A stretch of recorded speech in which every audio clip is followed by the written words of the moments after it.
nuevo, en el nombre del Padre, y del Hijo, y del Espíritu Santo. Gálatas capítulo 6, versículo 1. Hermanos, si alguno fuere sorprendido en alguna falta, vosotros que sois espirituales, restaurarle con espíritu de mansedumbre, considerándote a ti mismo, no sea que tú también seas tentado. Ya oramos para que Dios sea hablando a nuestras vidas, amén, y que sea el Espíritu Santo ministrando en nuestros corazones en esta hora. Gloria al Señor. Bien, voy a estar hablando un tema que se llama ¿cómo manejar los conflictos personales en la iglesia? ¿Cómo manejar los conflictos personales en la iglesia? Gloria al Señor. En la congregación, en las diferentes iglesias, casi siempre hay conflictos entre algún hermano u otro. Y la Biblia dice que es necesario que vengan los conflictos para que se demuestre quiénes somos en realidad en el Señor. Ahí se demuestra nuestra madurez, ahí se demuestra nuestro carácter, ahí se demuestra nuestro amor, ahí se demuestran muchas cosas en nuestra vida. Ahí también se demuestra la parte de la autoridad que maneja muchas veces el pastor, porque a veces hay pastores que hay conflictos entre hermanos, hay conflictos entre una familia y otra que a veces se ponen de ruana a la iglesia y los pastores no hacen nada, hacen caso, oídos sordos a las cosas que pasan, y todo esto va produciendo un cáncer dentro de la iglesia, todo esto va dañando la congregación, va afectando, va carcomiendo, y se puede ver que hay una iglesia grande pero que está podrida de murmuración, podrida de chisme, podrida de tantas cosas, y hay muchos que se apartan de los caminos del Señor y dicen: me aparté porque me pasó tal cosa o tuve un problema con algún hermano o hermana de la iglesia.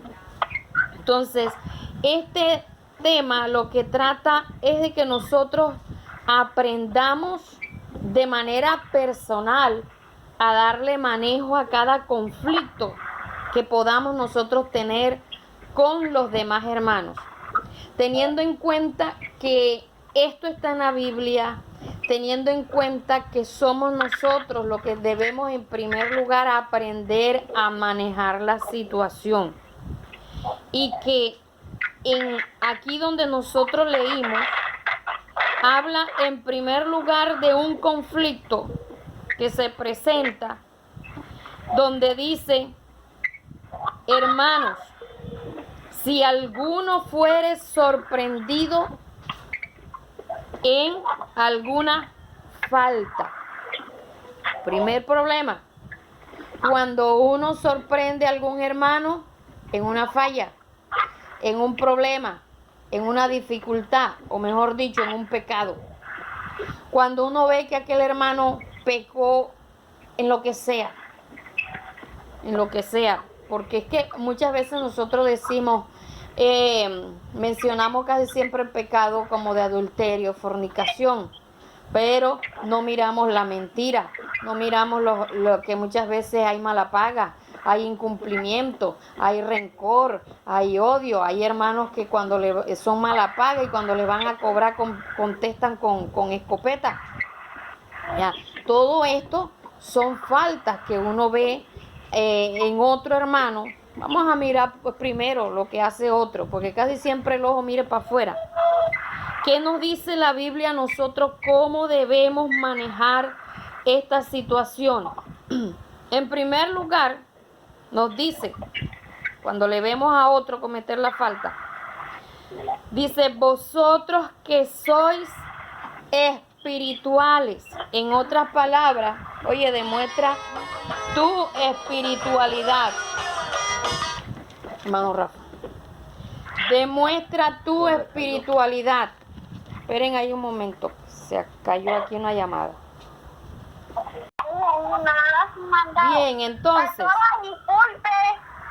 Listo. Pastora, Sí, hermana, ya listo. Tranquila. usted disculpe si no le pasa que se me fue el agua y... ¿Oyó? Bueno. En primer lugar, lo que debemos hacer cuando vemos a algún hermano cometer una falta, como decía ahorita, que el ojo casi siempre mira para afuera, entonces es muy fácil mirar la falta que otros cometen y difícil mirar lo que nosotros hacemos. Y aquí la Biblia nos está diciendo, vosotros que sois espirituales, en otras palabras, demuestra tu espiritualidad, demuestra qué tan espiritual eres, porque si somos capaces de darnos cuenta que el otro ha cometido una falta, porque tenemos cierto grado de conocimiento, sabemos que aquello que aquella persona hizo está mal, y eso no quiere decir que todo el que vea la falla en otro sea espiritual. ¿Cómo nosotros vamos a poder demostrar espiritualidad? Dice la Biblia, restaurarle con espíritu de mansedumbre. Amén. Restaurarle con espíritu de mansedumbre. No está diciendo con cara de mansedumbre, porque muchas veces tenemos cara de mansos, pero realmente somos unos leones por dentro, somos unos tigres por dentro.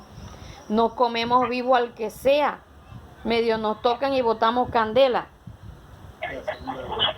Entonces, ¿qué me está diciendo a mí aquí? Que esa mansedumbre tiene que salir desde dentro de mi corazón, desde dentro de mi espíritu. Ya, con espíritu de mansedumbre, no con espíritu de superioridad, no con espíritu de que yo soy el más espiritual, el que yo no fallo, el que yo no cometo errores, el que yo no me equivoco. O sea, en otras palabras, teniendo en cuenta el tono de la voz, teniendo en cuenta las palabras, teniendo en cuenta la manera de mirar, teniendo en cuenta los gestos, teniendo en cuenta todas estas cosas. ¿Y cómo nosotros podemos lograr que esto suceda cuando vamos a confrontar a alguien, a decirle, mire mi hermano? Porque confrontar no es ir a insultar, no es ir a gritar al otro, no es ir a pelar los ojos, es hacerle ver la falla. ¿Cómo nosotros podemos hacerlo? En primer lugar, llegando al Señor y decirle, Señor, mira, vi a aquel hermano hacer esto o aquella hermana hacer esto otro. ¿Qué hago? ¿Cómo manejo las cosas? Dame la manera, dame la palabra, dame la ocasión. Muéstrame tú aún si debo ir a decirle. Porque hay errores que uno le ve a otra persona, pecado que uno le ve a otra persona, y lo primero que nosotros debemos es, Señor, yo también estaré haciendo lo mismo. Recordemos que la Biblia dice que antes de sacar la paja en el ojo ajeno, que saquemos primero la viga que nosotros tenemos. Y a veces nosotros estamos cometiendo pecados mucho más graves que aquella otra persona, pero somos muy dados a señalar. Entonces, ¿qué es lo que debemos nosotros hacer? Restaurarle con espíritu de mansedumbre. El objetivo debe ser restaurar a esa persona. Cuando nosotros cometemos pecado, nosotros descendemos, bajamos a un nivel espiritual así, ¡guas! Fácil es bajar y difícil subir. Entonces, ¿qué debemos procurar? Tratar de restaurar. Y restaurar es tomar también de la mano a aquella persona y decirle, ven, yo te ayudo, cuenta conmigo, vamos a orar por esta situación, vamos a ayunar para que Dios te restaure, yo estoy contigo, cuenta conmigo, esto, lo otro, porque somos muy dados a señalar. Somos muy dados a decirle, sí, tú pecaste, mira que tú esto, lo otro. Pero a mí la Biblia me está diciendo que procure restaurarle con espíritu de mansedumbre. Ahí es donde se demuestra qué tan espirituales nosotros somos. Pero también nos dice el otro factor importante aquí de cómo manejar los conflictos. Dice el texto, considérate a ti mismo, no sea que tú también seas tentado. ¿Qué me está queriendo decir el Señor ahí? Que antes de ir a hablar con aquella persona, uno también debe de analizar que uno puede llegar a ser tentado en la misma situación que aquel hermano está siendo tentado. ¿Por qué, hermano? Porque hoy podemos estar en una condición espiritual, mañana no sabemos.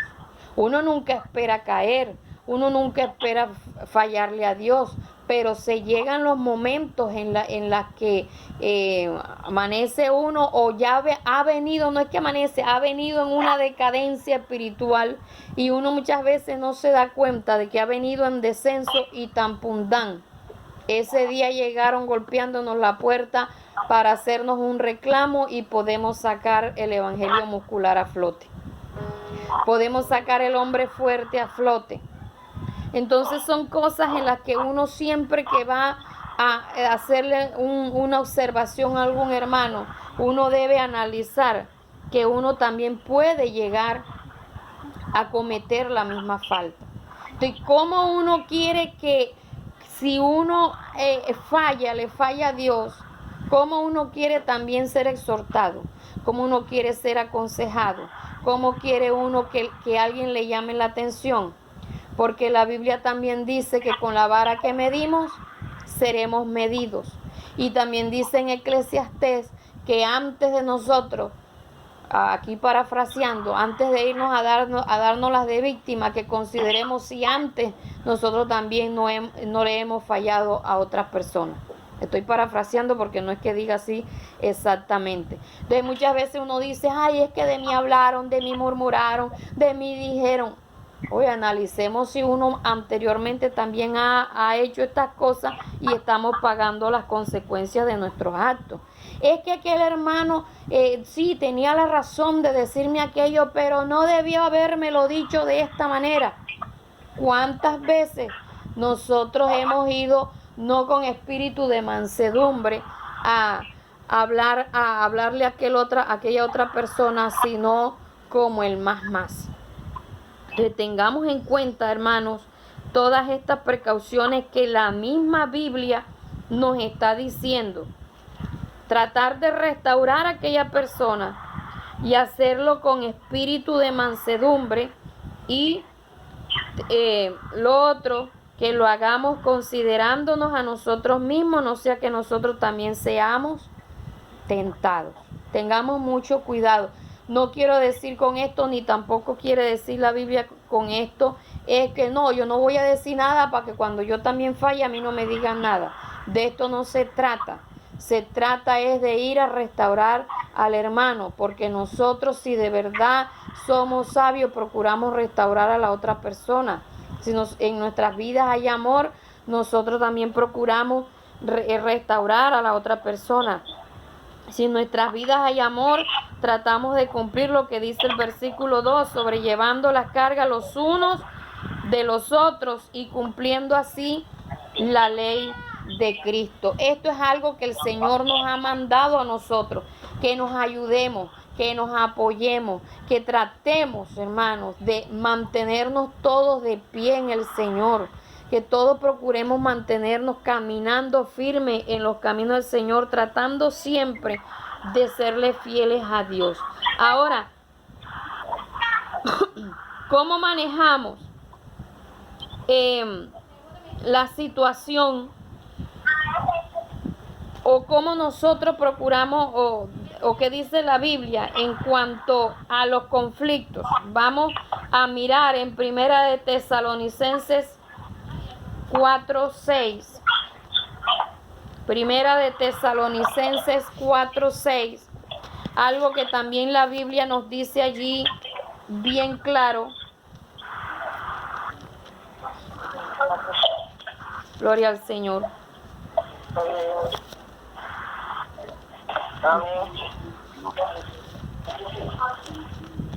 Dice que ninguno agravie ni engañe en nada a su hermano, porque el Señor es vengador de todo esto, como ya os lo hemos dicho y testificado.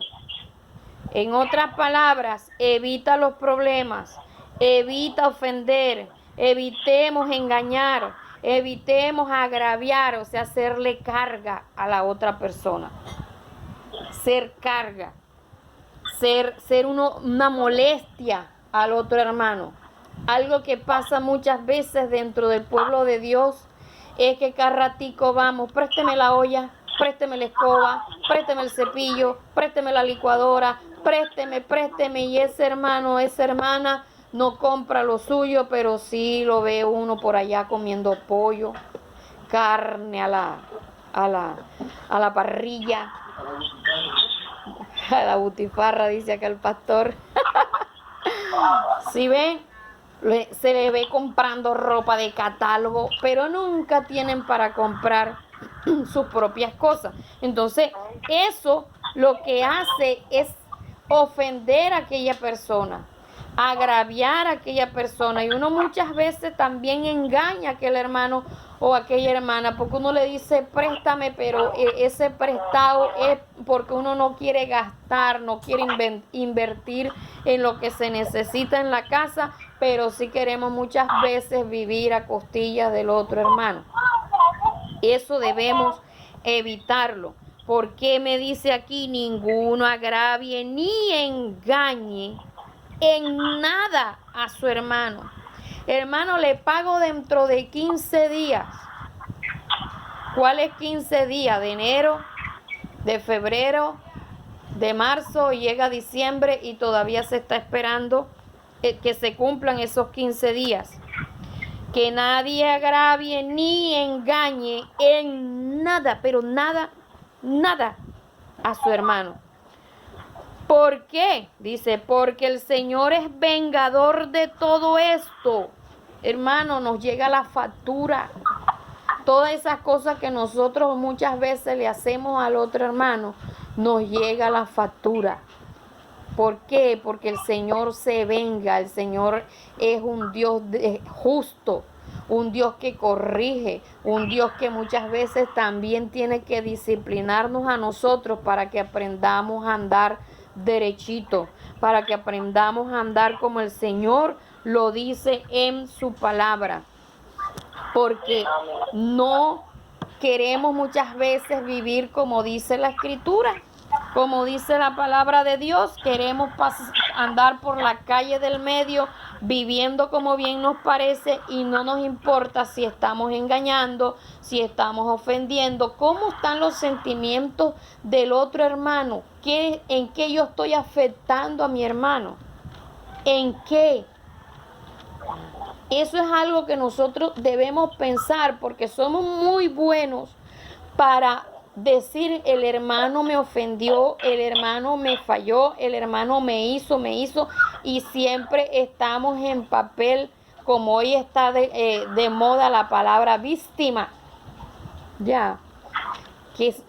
¿Por qué se le dice víctima? Porque no es una víctima, en realidad se las está dando de víctima. Amén.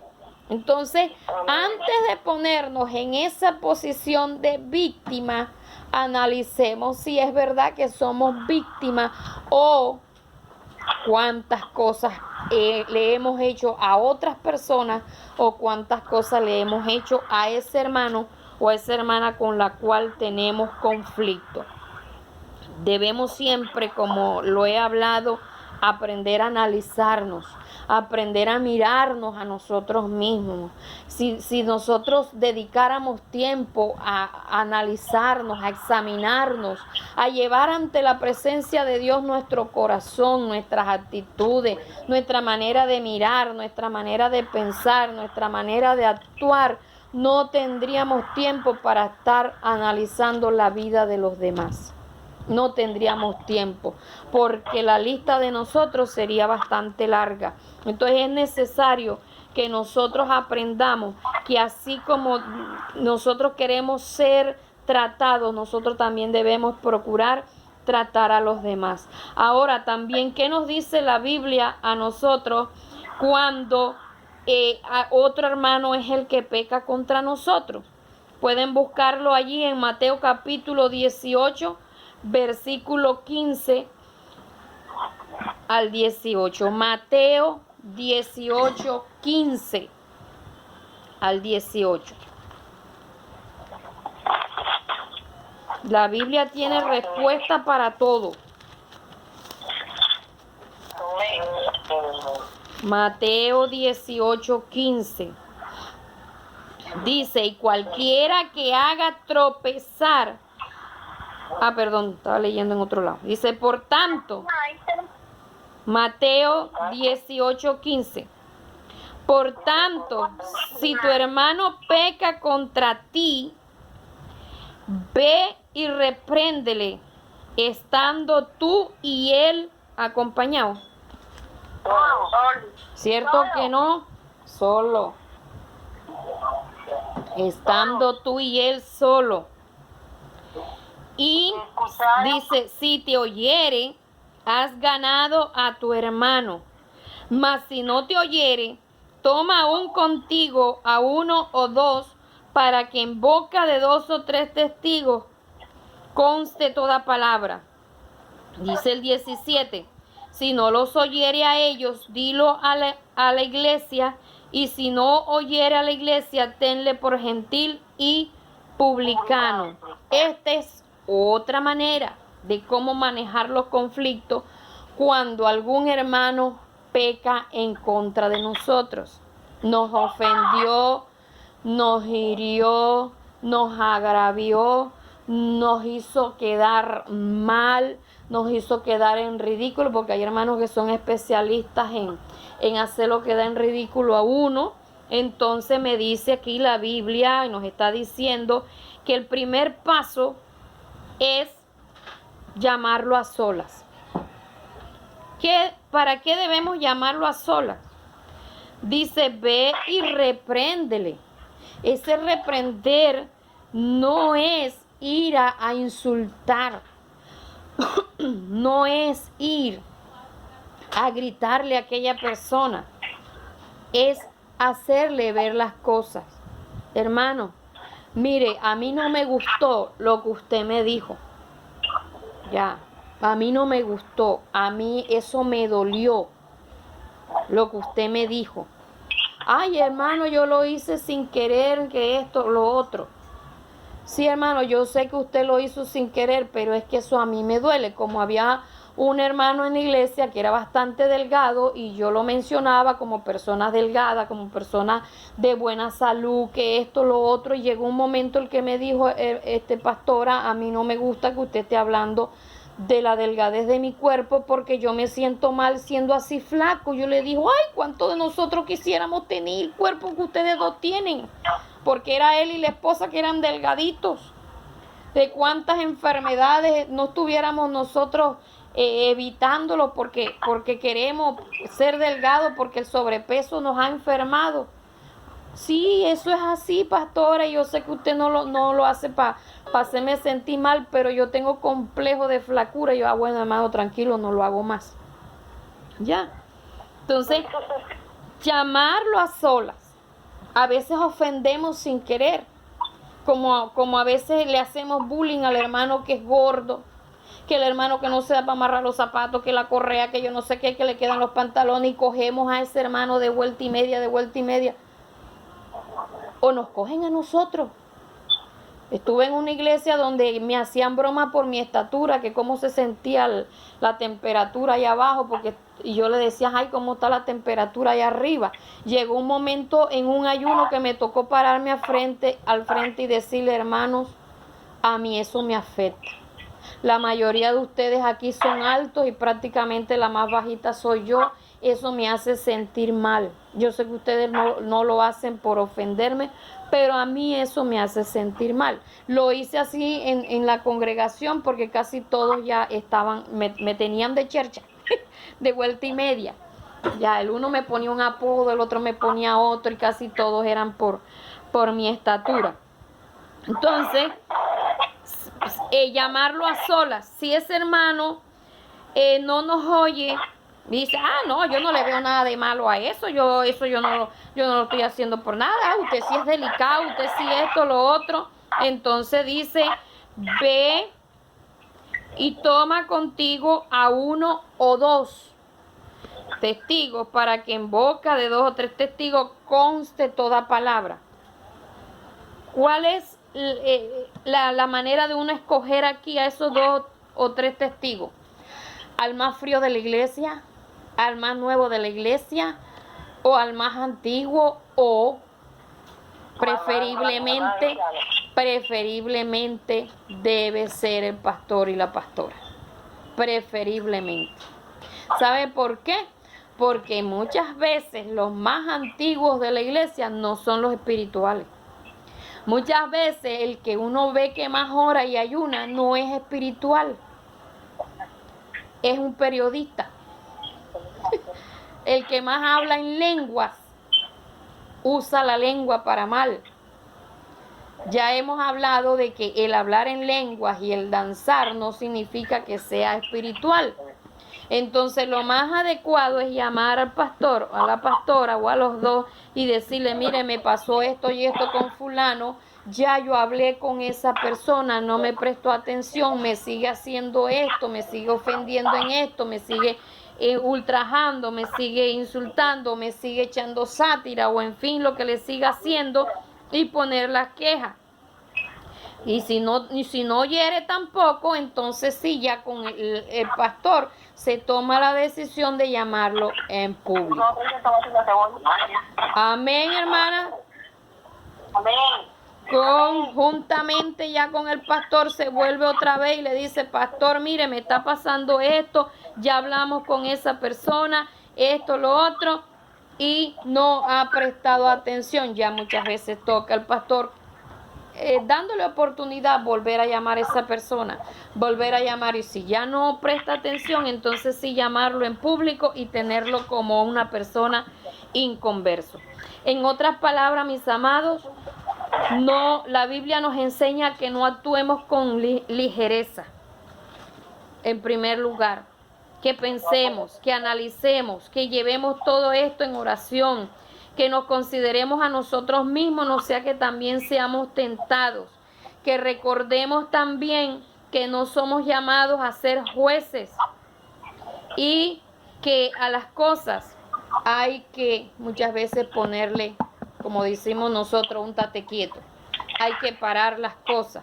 A veces soportamos, porque la Biblia dice que debemos soportarnos los agravios, que debemos soportar las ofensas. Y uno espera que esa persona cambie, pase el tiempo, y uno espera que cambie. Llega el momento en que uno ve que las cosas continúan, entonces toca llamar a esa persona y decirle, hermano, mire, esto, lo otro, y esto a mí me afecta, esto a mí me hiere, en fin, tratando siempre de no guardar rencor en nuestros corazones, tratando siempre de que todo lo que vayamos a hacer sea por el beneficio de la iglesia, sea por el bien de la obra, tratando siempre de no ir a destruir a esa otra persona, porque ese es otro de los cuidados que debemos tener, tratando de no quedar bien nosotros y hacer quedar mal a la otra persona, sino que el diablo sea el que quede avergonzado y la victoria sea para Cristo. Amén. Amén.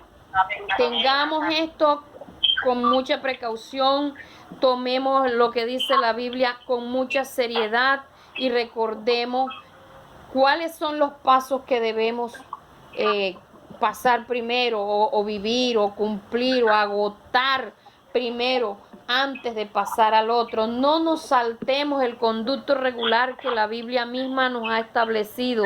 Aprendamos a hacer las cosas, porque cuando actuamos con ligereza, cuando actuamos por impulsividad, cuando actuamos movidos por el rencor, porque estamos heridos, la sangre nos está hirviendo, entonces ahí no obra la justicia de Dios, porque estamos actuando con ira.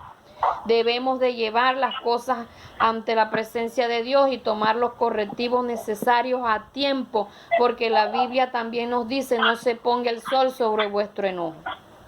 Amén. Entonces ahí se demuestra la madurez que nosotros tenemos, ahí se demuestra de verdad quiénes somos, ahí se demuestra qué tan espiritual somos, qué tanto amamos a la obra de Dios, qué tanto amamos a nuestro hermano y qué tanto también nos consideramos a nosotros mismos.